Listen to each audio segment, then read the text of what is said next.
జుబ్లీహిల్స్ ఉప ఎన్నికల్లో ఏ పార్టీకి ఆ పార్టీ చాలా హోరుగా అయితే ప్రచారం జరుగుతుంది. బీఆర్ఎస్ పార్టీకి చెందిన సీనియర్ లీడర్ గడ్డం శ్రీనివాస్ మాత్రం ఒక వినూత్న ప్రోగ్రాం తీసుకున్నారు. డయల్ జూబ్లీ హిల్స్ అని చెప్పేసి located residents vote for BRS అని చెప్పేసి ఒక వినూత్న ప్రోగ్రాం తీసుకున్నారు. అసలు ఏంటి ప్రోగ్రామ్, ఏంటి ప్రోగ్రామ్ కాన్సెప్ట్ ఏంటి, మనతో మాట్లాడడానికి బీఆర్ఎస్ లీడర్ గడ్డం శ్రీనివాస్ ఉన్నారు. అన్న ఏంటి డయల్ జూబ్లీ హిల్స్, ఏంటి అసలు ఏంటి అన్న? డయల్ జూబ్లీ హిల్స్ అన్న ఒక వినూత్నమైన ప్రచారాన్ని తీసుకున్నాము. ఏంటంటే జూబ్లీ హిల్స్లో ఓటర్స్ ఉన్నారు. అయితే ఆ ఓటర్స్ ఇవాళ మా వాళ్ళందరం మేము వివిధ నియోజకవర్గాల నుంచి వచ్చి అక్కడ ప్రచారం చేసినాము. అది అయిపోయింది. రేపు 9వ తారీఖు సాయంత్రం ఎన్నికల నిబంధన ప్రకారంగా అందరూ వారి స్థానాలకు వెళ్ళిపోవాలి. అయితే మేము ఏం చేసినామంటే వెళ్ళిపోతూ ఇంట్లో కూర్చొని అక్కడ ఉన్న అంటే అన్ని నియోజకవర్గ ప్రజలకు మేము వారికి విజ్ఞప్తి చేస్తూ ఉన్నాం. మీ బంధువులకు, మీ యొక్క మిత్రులకు, అదేవిధంగా మీ ఎంప్లాయీస్కి, అదేవిధంగా అక్కడ ఆటో డ్రైవర్లు వేరే నియోజకవర్గంలో ఆటో డ్రైవర్స్ ఉంటే అక్కడ వాళ్ళ మిత్రులు జూబ్లీ హిల్స్లో ఉన్న ఆటో డ్రైవర్ మిత్రులకు మేము ఫోన్ చేయండి, చేసి బీఆర్ఎస్ పార్టీని గెలిపించమని చెప్పండి, బీఆర్ఎస్ పార్టీకి ఓటు వేయమని చెప్పండి. ఎందుకనంటే ఇవాళ ఇది కేవలం జూబ్లీ హిల్స్కే పరిమితం కాదు ఎన్నికలు. ఇవాళ చూస్తూ ఉంటే గత 15-20 రోజుల నుంచి మొత్తం రాష్ట్ర వ్యాప్తంగా రాష్ట్రం యొక్క 4 కోట్ల ప్రజానీకం జూబ్లీ హిల్స్ ఎన్నికల ఫలితాలను చాలా దగ్గరగా చూస్తూ ఉన్నాయి. అలాంటి పరిస్థితిలో ఏదైనా తప్పు జరగకుండా ఉండడానికి ముందుగా జాగ్రత్త పడి మేము ఇతర నియోజకవర్గాల ప్రజలను, యువకులను, విద్యార్థులను, అదేవిధంగా మహిళలను, వారి సంబంధితులు ఈ జూబ్లీ హిల్స్లో ఎవరున్నా కానీ వారికి ఒక్క ఫోన్ తీసి, ఇవాళ ఫోన్ ఖర్చు కూడా మీకు తెలుసు, తక్కువ ఒక 20 పైసల్లో 10 పైసల్లో ఒక ఫోన్ చేసి ఈ రాష్ట్ర ప్రభుత్వానికి బుద్ధి వచ్చే విధంగా ఆ ప్రజలను, అక్కడ ఉన్న ఓటర్ ప్రజలను చైతన్యపరిచి బీఆర్ఎస్కు ఓటు వేయించి మళ్ళీ కేసీఆర్ గారి ప్రభుత్వాన్ని తీసుకొచ్చే విధంగా వీరు పాత్రులు కావాలని చెప్పి మేము ఈ యొక్క కార్యక్రమాన్ని తీసుకున్నాము.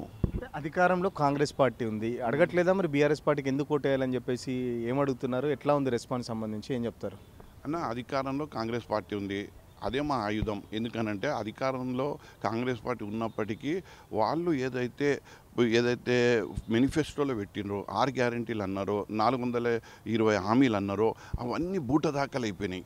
అవన్నీ ఎట్లయిపోయినాయి? చెత్తబుట్టలో వేసేసిండు రేవంత్ రెడ్డి. ఇవాళ ప్రజలకు మళ్ళొక అవకాశం వచ్చింది.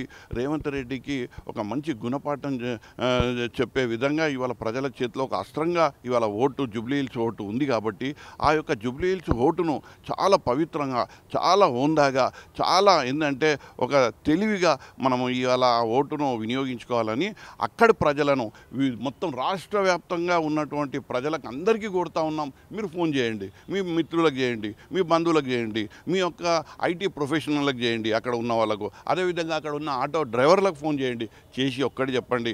ఇది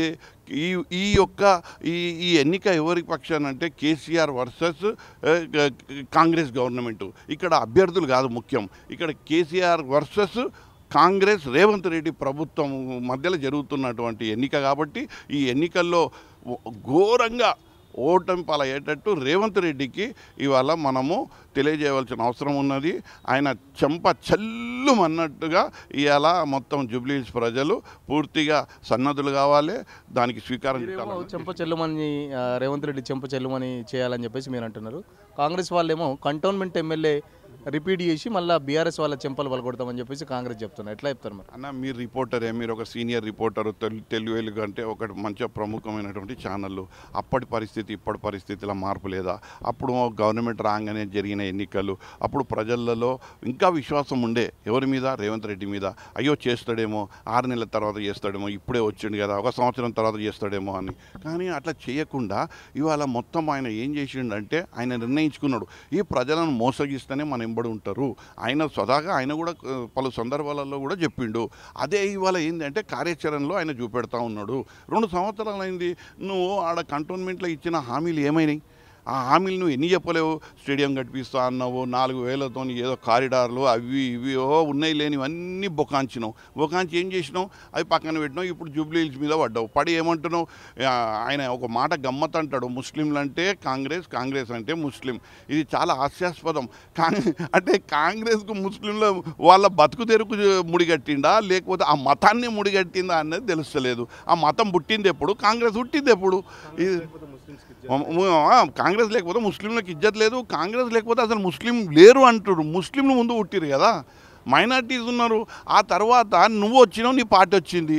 ఇప్పుడు ఆయన ఎట్లా చెప్తాడంటే ఇప్పుడు మేము ఓడిపోతే ముస్లింలను వాళ్ళను ఇబ్బంది పెడతారు అన్నది ఎన్నెన్నో ఆలోచన. ఆయన మైండ్ గేమ్గా మాట్లాడుతున్న మాటలు ఇవన్నీ మైండ్ గేమ్లన్నీ ప్రజలకు కూడా ఇవాళ తెలిసిపోయింది. ఏంది అని అంటే ఇదంతా రేవంత్ రెడ్డి ఒక మాట నేర్పరితనంతో ప్రతి ఎన్నికల్లో ఏదో అబద్ధాలు చెప్పి బ్లాక్మెయిల్ చేసి ప్రజలను ఒక గుమ్రా చేసి ఓట్లు దండుకునే ప్రయత్నం చేస్తాడు. ముఖ్యమంత్రి ఒకవేళ జూబ్లీహిల్స్లో కాంగ్రెస్ ఓడిపోతే పథకాలు ఆగిపోతాయని చెప్పి చెప్తున్నారు. ఒకవేళ మరి ప్రజలు అట్లా భయపడి మిమ్మల్ని కాదని కాంగ్రెస్ పార్టీకి ఓటేస్తారేమని అనుకుంటున్నారా? పథకాలు రాకపోతే ఎట్లా అని చెప్పేసి, ఎందుకంటే బీఆర్ఎస్ ఇప్పుడు అధికారంలో లేదు. సో పథకాలు రావాలంటే ఆబ్వియస్గా కాంగ్రెస్ పార్టీగా ఓటేయాలి. మరి ఎట్లా, ఏం చెప్తారు? నువ్వు ఎట్లా అడుగుతున్నావు అంటే ఇది అమాయకమైన ఆయన అనుకుంటే ఆయన అంత అమాయకుడు ఇంకోటి లేడు. నువ్వు ఏమి పథకాలు అమలు చేస్తున్నావు అని ఆగిపోతాయి రేవంత్ రెడ్డి. నువ్వు ఒక బస్సు పెట్టి అన్ని పథకాలు, స్కూటీ ఇప్పించినవా, 4,000 పెన్షన్లు ఇచ్చినవా, 2,500 యువతులకు ఇచ్చినవా, నువ్వు ఎన్ని బంగారం ఇచ్చినవా, ఇవన్నీ ఏదన్నా అమలు అవుతున్నాయి అయిపోవడానికి? ఇవన్నీ అమలే అయితలేవు. ఇక వస్తేంది పోతేంది. నిన్నైతే గుణపాఠం నేర్పించేందుకు ప్రజలు నిర్ణయించుకున్నారు, నాయకులు నిర్ణయించుకున్నారు. మా బీఆర్ఎస్ పార్టీ ఖచ్చితంగా ప్రజల లోపల కేటీఆర్ గారి నాయకత్వంలో ప్రజల లోపల ఎంతో చైతన్యం వచ్చింది. ఆ రోడ్ షో ద్వారా ఇవాళ అద్భుతంగా ఒక పక్క కేటీఆర్, ఒక పక్క కేసీఆర్, ఒక పక్క హరీష్ రావు గారు, ఈ ముగ్గురుతోని ఇవాళ రేవంత్ రెడ్డి మొత్తం కార్యవర్గం, ఆయన మంత్రివర్గం, ఈ రాష్ట్రమే కాదు అక్కడ సోనియా గాంధీ, రాహుల్ గాంధీ, ఖర్గే కూడా నెత్తి పట్టుకుంటా ఉన్నారు ఏమైంది ఇది అని. ఫైనల్గా చెప్పండి, మొన్నటికి మొన్న అజరుద్దీన్ కూడా మంత్రి పదవి ఇచ్చిన పరిస్థితి. జూబ్లీహిల్స్లో దాదాపు 1,00,000కు పైగా మైనార్టీలు ఉన్నారు. సో ఇప్పుడు మైనార్టీలు కాంగ్రెస్ వైపు టర్న్ అవుతారా లేకపోతే బీఆర్ఎస్ వైపు ఉంటారా? ఇప్పటికే ఎంఐఎం కూడా పూర్తి మద్దతు తెలిపింది. ఎంఐఎం ఎమ్మెల్యేలతో సహా, ఎంపీలతో సహా మొత్తం ప్రచారం కూడా చేస్తున్న పరిస్థితి నవీన్ యాదవ్ కాండగా. మరి ఎట్లా, ఏం చెప్తారు? అన్న, ముస్లింలది ఈ జూబ్లీహిల్స్ ఏందే, మా సారు కేసీఆర్ గారు ఇచ్చిన పథకం వాళ్ళకు షాదీ ముబారక్. ఇలా తెలుగు వాళ్ళకి ఇలా ముస్లింలకు కూడా ఇచ్చిండు. అదేవిధంగా రంజాన్ వస్తే బట్టలు, అదొక సాంప్రదాయాన్ని సృష్టించి ఆ సాంప్రదాయం ద్వారా ఎన్నో జీవులను అట్రాక్ట్ చేసి ఎంతోమంది ప్రజలకు దగ్గరయ్యి ఇవాళ మాకు ఓట్ బ్యాంక్, మా బేసు అసదుద్దీన్ 7 నియోజకవర్గాలను పెరిగింది. ఇక్కడ జూబ్లీహిల్స్లో ముస్లింలలో మా ఓటర్లు ఉండరని మీరు ఎట్లా అనుకుంటున్నారు? ఇవాళ ఏదన్నా కొద్దిగా గొప్ప వాళ్ళకి మేలు చేసిందంటే కేసీఆర్ గారు ప్రభుత్వం హయాంలోనే చేసిండ్రు. ఇవాళ ఈయన చేసిండేంది? ఇప్పుడు మీరు అంటున్నారు అజరుద్దీన్ గారికి ఓ మంత్రి పదవి ఇచ్చిండు. ఇది ఎలక్షన్ జిమిక్ కాదా? 2 ఏళ్ళు ఎందుకు ఇవ్వలే మైనార్టీలకు? అంటే 2 ఏళ్ళకు సావగొట్టి చేసి ఇవాళ ఎన్నికల ముందు ఇగో చూడు నేను మంత్రి పదవి ఇచ్చిన, అజరుద్దీన్ రా ముంగడికి రా మాట్లాడు. ఇవన్నీ ఏంది ఇది? ఇవాళ ప్రజలందరూ ఇవాళ విజ్ఞులు ఉన్నారు. ముఖ్యంగా జూబ్లీహిల్స్లో విద్యార్థులు అనేవాళ్ళు పెద్ద సంఖ్యలో ఉన్నారు. నేను చెప్తున్నాను కదా, ఎంతమంది అయితే విద్యార్థులు ఉన్నారో, తొలి ఓటర్లు ఉన్నారో వాళ్ళందరికీ ఈ డయల్ జూబ్లీహిల్స్ ద్వారా చాలా విషయాలు వాళ్ళకన్నీ మేము అవగతం చేస్తాం, వాళ్ళకి తెలియజేస్తాం.